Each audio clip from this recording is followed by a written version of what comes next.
तुम्हारी अम्मी की एक्चुअली 67 मिस्ड कॉल्स है। उनको मैसेज लिखो मैं निकल चुका हूँ, कह दो कि रास्ते में हूँ और बहुत जल्द आ रहा हूँ। और अब हम निकलते हैं यहाँ से, चलो। बकवास नहीं करो, तुम्हें आराम करना है, यहीं बैठे रहो। बैठ जाओ, आराम करो, उठना मना है तुम्हें, बिल्कुल नहीं उठना।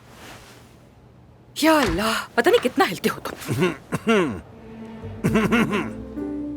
अब बाबा आप यहाँ क्या कर रहे हैं? आपको कैसे मालूम हुआ हादसे का? अरे बेटी, न सिर्फ मुझे बल्कि पूरे अंतिब को मालूम है इस हादसे का। गांव वाले बाहर खड़े हैं, आमिर साहब को देखने के लिए आए हैं। क्या मतलब? क्या मतलब? लोगों को मालूम कैसे हुआ इस हादसे के बारे में? कैसे मालूम हुआ?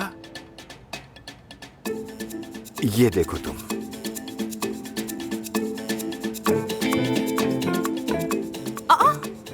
अफसून अरमान अपने मंगेतर आमिर दमीर खान के साथ हादसे का शिकार हो गई।